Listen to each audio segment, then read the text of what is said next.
এই ভিডিওতে আমরা দেখব structure of a C program, অর্থাৎ একটা সি প্রোগ্রাম আপনি লিখতে গেলে কি স্ট্রাকচার ফলো করতে হবে। এটা সমস্ত ভিডিওর মাদার ভিডিও, কারণ আপনি টোটাল কোর্সটাই এই স্ট্রাকচারটাই ফলো করবেন এবং সফটওয়্যার ইন্ডাস্ট্রিতেও সেম স্ট্রাকচার ফলো করা হয়। সুতরাং আপনাকে এটা গুরুত্ব সহকারে দেখতে হবে। তাহলে এখনকার টপিক কি? এখনকার টপিক হচ্ছে structure of a C program. আমরা সি প্রোগ্রাম কিভাবে লিখব। তো স্ট্রাকচার অফ এ সি প্রোগ্রামে 6টা অংশে বিভক্ত করা হয়েছে। তো আমি সেই 6টা জিনিসের নাম লিখতেছি। ঠিক আছে, একটা হচ্ছে ডকুমেন্টেশন সেকশন। সবগুলো কিন্তু বুঝবেন না, তবুও আমাদের দেখতে হবে ডকুমেন্টেশন সেকশন। ঠিক আছে, তারপরে লিঙ্ক সেকশন 3 নম্বর হচ্ছে ডেফিনেশন সেকশন 4 নম্বর হচ্ছে গ্লোবাল ডেক্লারেশন সেকশন।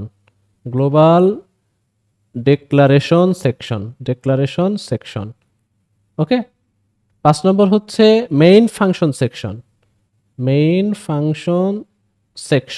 আর 6 নম্বর হচ্ছে সাব ফাংশন সেকশন। তো এটাই হচ্ছে মূল বিষয়, যে আপনি একটা সি প্রোগ্রাম লিখতে গেলে অ্যাটমোস্ট সর্বোচ্চ আপনার এই 6টা পার্ট থাকবে।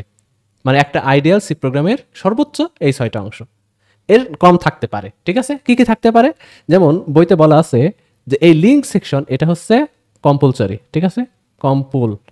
আর এই যে মেইন ফাংশন এটাও কম্পুল। তার মানে আপনি একটা সি প্রোগ্রাম লিখতে গেলে এই দুইটা লিঙ্ক সেকশন এবং মেইন ফাংশন সেকশন এই দুইটা থাকবেই সেখানে। এই দুইটা বাদে কোনোভাবে একটা সি প্রোগ্রাম আপনি লিখতে পারবেন না। But documentation section, definition section, global declaration section এবং সাব ফাংশন সেকশন, এই 4টা ঐচ্ছিক। মানে এগুলা আপনি লিখতেও পারেন, নাও পারেন। মানে এগুলো আপনার দরকার হইতেও পারে, নাও হইতে পারে। তো এই হচ্ছে মোটামুটি আইডিয়া। এখন এই মানে যে 6টা জিনিস লিখে রাখছি, সেই 6টা জিনিসের একটা নিমোনিক আপনাকে মনে রাখতে হবে। আমি যেভাবে মনে রাখতাম সেটা হচ্ছে ডিএলডি জিএমএস। আসলে এটা তেমন কোনো নিমোনিক না, এটা প্রত্যেকটা জিনিসেরই ফার্স্ট লেটার নিয়ে DLD GMS. D H I D, L D G M S.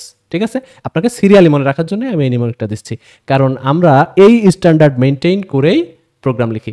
I mean, আপনি যদি একটা সি প্রোগ্রাম লিখেন তো প্রথমে ডকুমেন্টেশন সেকশনেই থাকে, তারপরে লিঙ্ক থাকে, তারপর ডেফিনেশন থাকে, তারপর গ্লোবাল ডিক্লারেশন থাকে, তারপর মেইন, তারপর সাব। ঠিক আছে, এই সিরিয়ালেই থাকে। সুতরাং আপনাকে স্ট্যান্ডার্ড মেনটেন করার জন্য এটা সিরিয়াল মেনটেন করতে হবে। ঠিক আছে, তো এখন আসেন আমরা এই 6টা জিনিস নিয়ে তো একবার আলোচনা করতে পারবো না, কারণ এই 6টা জিনিস মানেই হচ্ছে টোটাল কোর্সটা। আমি জাস্ট পরে, যেহেতু আমরা আর 2-1টা ভিডিও পরেই আসলে কোড লেখা শুরু করবো, সেই কারণে আমি যে 2টা কম্পালসারি, যে 2টা লাগবেই, সেই 2টা সম্পর্কে আলোচনা করতেছি। প্রথমে আসেন লিঙ্ক সেকশনের আইডিয়া কিছুই না। লিঙ্ক সেকশন হচ্ছে আপনার প্রোগ্রাম যেটা আপনি লিখতে যাচ্ছেন তার টপে।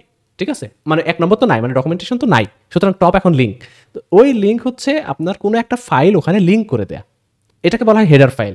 ঠিক আছে, হেডার ফাইল। তো সেটা হ্যাশ ইনক্লুড দিয়ে আমাদের ইনক্লুড করে দিতে হয়, হ্যাশ ইনক্লুড অ্যাঙ্গেল ব্র্যাকেট। এইখানে আপনার হেডার ফাইলের নাম। হেডার ফাইল কি কাজ করে না করে এগুলো সব পরের হিসাব, বাট এইটাই হচ্ছে আপনার লিঙ্ক সেকশন মানে আসলে কিছুই না, হেডার ফাইল বলে একটা ফাইল আছে, সেই ফাইলটা ইনক্লুড করে দেয়া। এবং স্ট্রাকচার হচ্ছে এটা, হ্যাশ ইনক্লুড দ্য অ্যাঙ্গেল ব্র্যাকেটের মাঝখানে হেডার ফাইলটার নাম হয়। ঠিক আছে, ওকে। তো এটা আমাদের লাগবেই, কারণ এটা কম্পালসারি, আমাদের সি প্রোগ্রামে এটা থাকবেই। এটা বাদে সি প্রোগ্রাম লেখা সম্ভব না। আচ্ছা, এখন আসেন মেইন ফাংশন সেকশন। এটা নিয়ে আমরা একটু আলোচনা করি। মেইন ফাংশন সেকশন হচ্ছে, মানে ফাংশন বলতে শুধুমাত্র আপনার কোন একটা ওয়ার্ডের পাশে প্রথম বন্ধনী থাকবে, এবং মেইনের পাশে প্রথম বন্ধনী থাকায় একে বলে মেইন ফাংশন। প্রথম বন্ধনী মানে ফাংশন, তাহলে এটা মেইন ফাংশন। ঠিক আছে, এবং এই ফাংশনের মানে প্রত্যেক ফাংশনেরই একটা করে বডি থাকে। দেখেন নিচে সাব ফাংশন বলেও একটা কিন্তু ছিল 6 নম্বরটা। তো প্রত্যেক ফাংশনেরই বডি থাকে এবং বডিটা দেওয়া হয় সেকেন্ড ব্র্যাকেট দিয়ে। আপনার কিন্তু ইন ডিটেলস বোঝা লাগবে না, জাস্ট আইডিয়া দিচ্ছি আমি। ঠিক আছে, তো এই যে মেইন ফাংশন এবং ফাংশনের বডি, এইটাও থাকতে হবে। তাহলে আপনি বলতে পারেন যে একটা বেসিক সি প্রোগ্রামের হেডার ফাইল ইনক্লুডেড থাকবে এবং মেইন ফাংশনটা থাকবে। এইটা না থাকলে কোনোভাবে একটা সি প্রোগ্রাম হবে না। তাহলে এটা হচ্ছে আমাদের বেসিক। আর ডকুমেন্টেশন সেকশন আর বাকি যে মানে বাকি 4টা যেগুলো কম্পালসারি না, সেইগুলো কিভাবে কাজ করে সেটা আপনাকে জানতে গেলে টোটাল আপনার এই কোর্সটা শেষ করতে হবে, কারণ এগুলো নিয়ে আমরা টোটাল কোর্সটা আলোচনা করব। তো এই সি প্রোগ্রামিংয়ের যে সিরিয়ালটা যেটা বলতেছিলাম, মানে সেকশনের যে সিরিয়ালগুলো, এই সিরিয়ালগুলো একটু মনে রাখার ট্রাই করবেন। Thank you.